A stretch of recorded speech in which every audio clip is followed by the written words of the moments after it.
Hey folks, wanted to change gears a little bit on the channel and do something a little bit different. I'm going to review a book instead of a product this time, even though a book is a product, right? So this book is called Colors of the Mind. This is by Fraya Mortensen. Hope I pronounced that last name right. Let me get this on camera. Just a little bit about her. A transformational mindset coach who, after 20 years career in the criminal justice system, has become an expert in human behavior and understanding how people change. She is the CEO and founder of Free to Be You Coaching, has helped hundreds of people from around the world. I think it's actually into the thousands now. If you go to her YouTube channel, there'll be a link down below. Around the world in their journey toward personal freedom, empowerment, and authenticity. Right off the bat, I want to say there's only 4 colors, so don't feel like there's like this whole rainbow of colors of thought and everything. There's only 4. And let's read the description together. The Colors of the Mind describes a simple yet effective means by which to live a more conscious life. This book can help you uncover your deepest needs and desires, give you permission to be authentic, and get clear on how to make the most ethical choices in any given situation.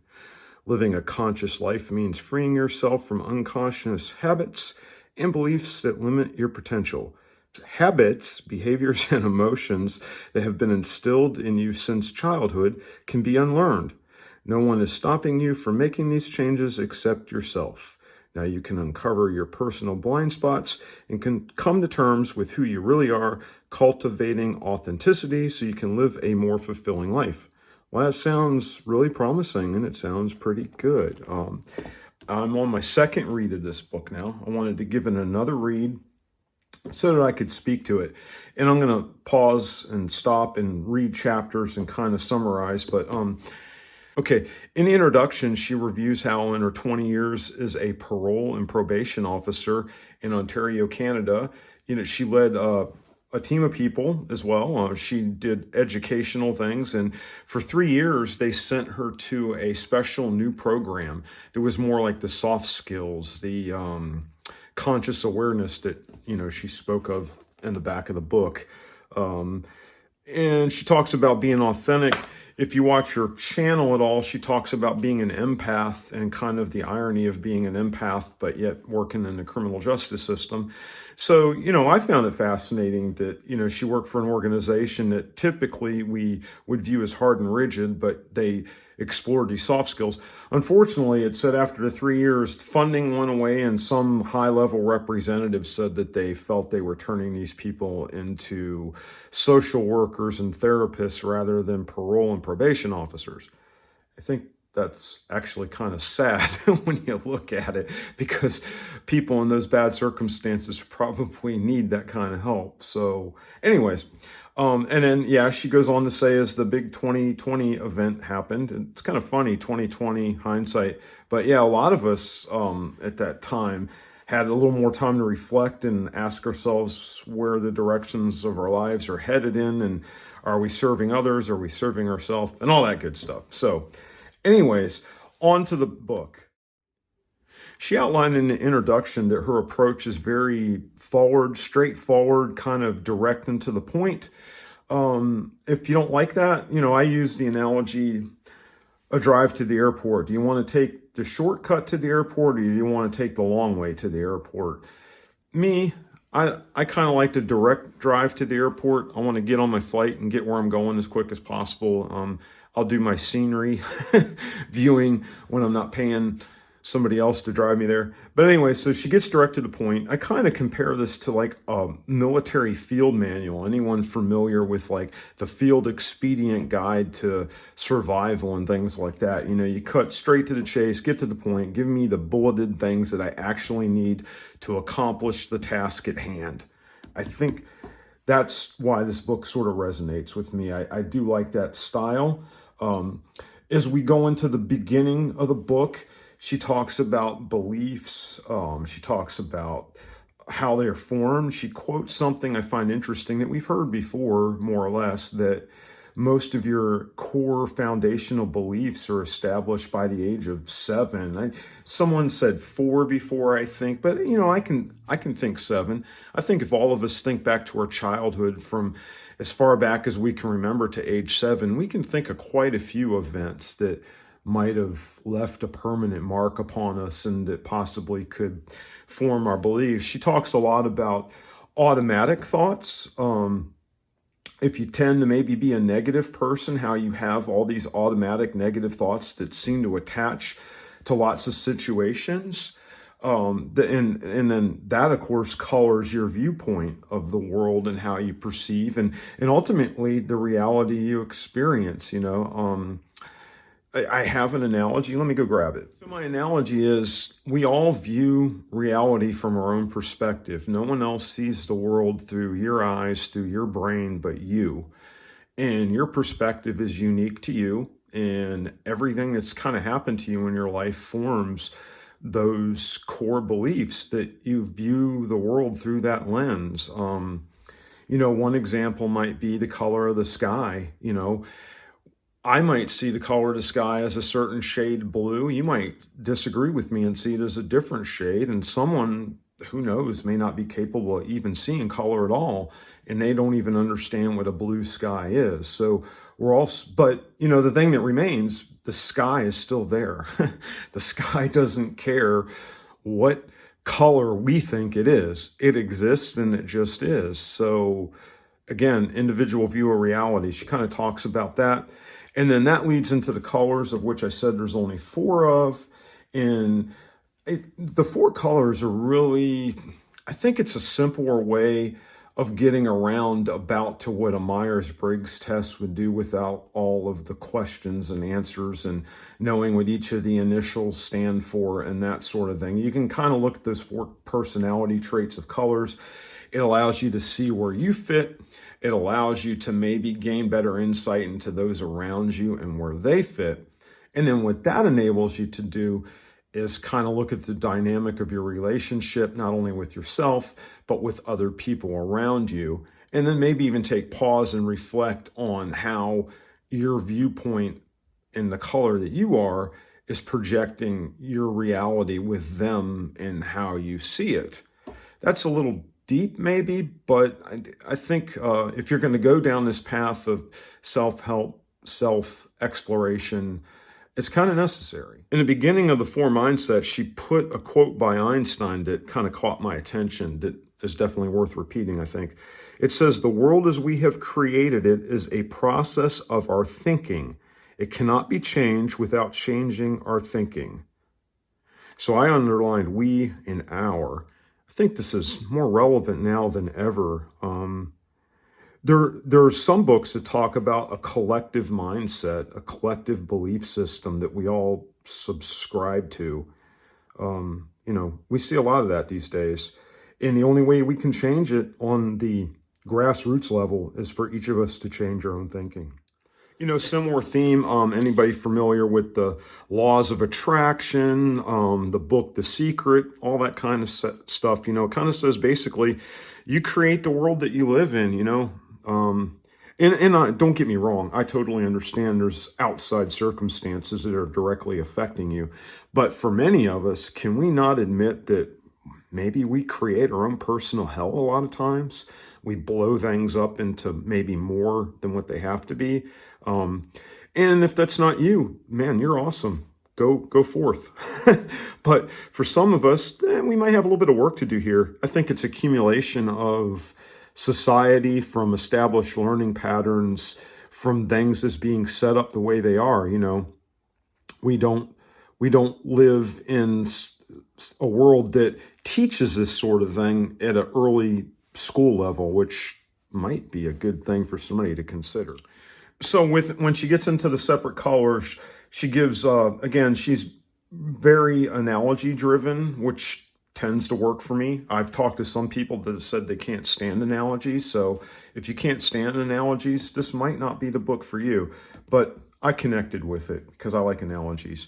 So for each of the colors, she kind of gives breakdowns, and actually I think some names have been changed, real world type examples where she demonstrates not only the the individual and how the color paints, but she also shows some relationship dynamics between the different colors with some deep dive examples. And there's a lot of chapters that go into detail with that.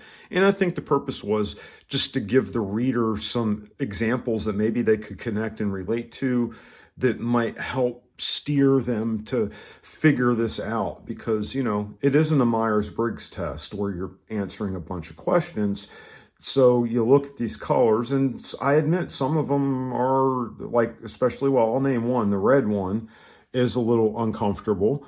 And if you're a red person, you might have a problem admitting that. And maybe some examples and stuff might see you to that point. One of the other ones was, I guess I'm going to name them. I forgot the color now, but anyways, the people pleaser person.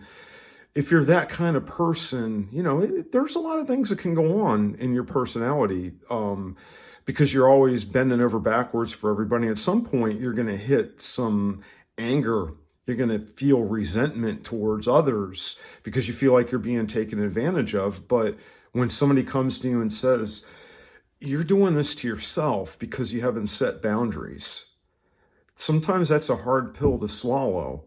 And if it is, and maybe you're, you know, my heart goes out to you if you're in that type of situation. But, you know, it just is going to require a little bit of work time and reflection, which we're short of a lot these days between everything that seems like we have to have going on in our lives. We barely have time to hit a pause button and do some self-reflecting. You know, we do all these things. We buy meditation tapes and we sit and try to find ourselves and all that. But really, the book like this, it forces the rubber to meet the road.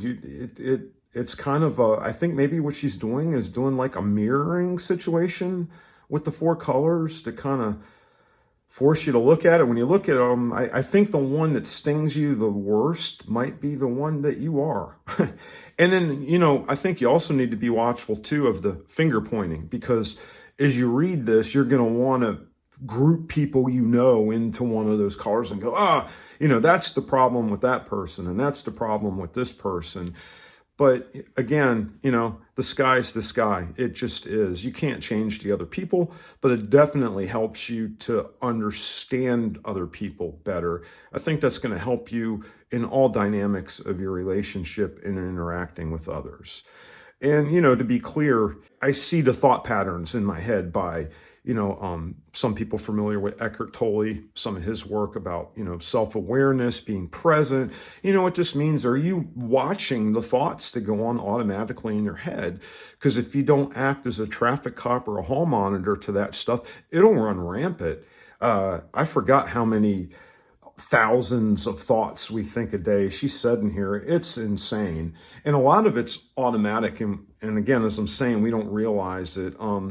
One analogy would be, let's say you head to the store at midnight because you're going to run out of milk, and you see 5 guys sitting on the back of a car in the parking lot drinking sodas or something. What thought comes to your mind? You know, might be nothing. Some of you might have fear and think, who are these guys? What are they going to do to me? You know, they're out here up to nothing. These no good, rotten, whatever. But you don't know the actual true reality. But those individual fleeting thoughts pop in your head through the conditioning.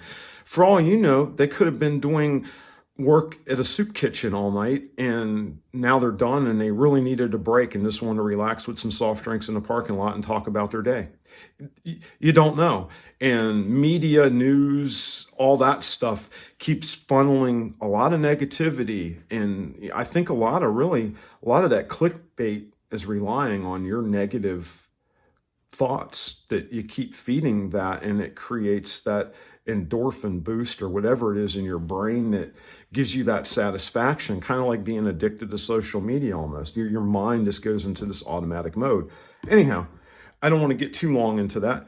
Let me go on, and I'm going to review a couple more chapters and come back and try and wrap this long review up. She did a lot of talk about boundaries. She also talked about boundaries in her videos. You know, you're responsible for your boundaries, but you're not responsible to how other people respond to them. You know, if you need to turn off your phone and not answer the door and get more in touch with yourself and have to put some things on hold for you personally. I mean, there's that old thing. How can you take care of others if you're not taking care of yourself?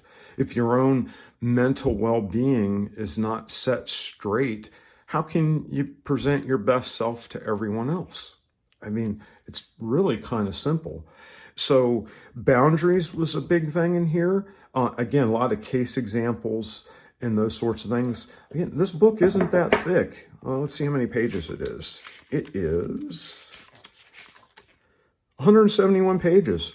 So in a good long afternoon / evening, maybe, you could finish this book. There is some exercises in there for you to kind of roll through. Again, Fraya has a website. She has a YouTube channel. Man, she has given away so much cool content on her YouTube channel, just having chats. Kind of comes across as she's sharing a lot of her own personal experience, either directly or indirectly. But she seems like she's building a really good following. I think she said in a comment somewhere that she's actually working on some more books. So I'm excited to see where that goes. Again, the information in here has been out there everywhere. There's that old saying, you know, when the student's ready to teach her peers. This just happened to show up through an algorithm push to me one day when I was looking at some other stuff. And it just caught my attention. And I was like, what is this? So watch some videos, decide to get the book. Anyhow, folks, if you're into self-help books, if you're into awakening, if you're into the whole, you're an empath or you're a highly sensitive person, and I admit initially I kind of thought those were catchphrases, but I think the deeper I scratch back, especially when you start rolling back into the childhood formational years and start thinking about what you've been through, and then you see the 4 colors, things can maybe start to line up for you. Field Expedient Guide. Oh, one last comment too. With boundaries and with some of these concepts, another big catchphrase these days is stoicism. And there's other people that have written huge books on stoicism, being a stoic. Any guys watching this, you know, the whole Sigma male thing, really that's just being a stoic. It just means that you follow your own path, that you are your authentic self, and what someone else thinks of you is meaningless to you because you know yourself, you know your path, you know, that old know thyself thing. This kind of another book, to me, this is a quick path to get into stoicism. You know, forget buying a pile of other books. I know Marcus Aurelius is very popular. That's a deep, hard read, but there's some cool stuff in there. So I wouldn't say don't read that, but I think if you read Marcus Aurelius's book and then you read this, a lot of things would click for you. You would get a lot out of it. Anyways, folks, that is a very long-winded review. If you've watched this far, I appreciate it. Help the channel out, hit like, subscribe, all that kind of stuff. Be your authentic self. Do some self-work. Love yourself. Just be true to yourself and your being. And, you know, I wish everyone that watches this, you know, some peace, some happiness, some joy in your life. I hope that if you're not getting out, that you can get on the path to get there and, you know, live the life you deserve to live. Anyways, folks, take care.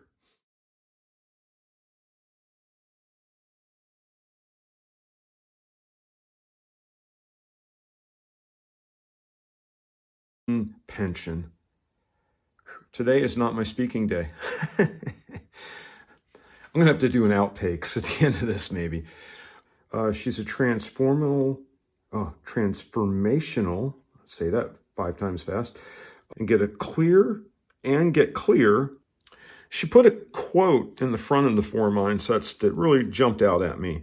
The world as we, I underline we, have created it. Start over. Habits, behavior. Can I talk today?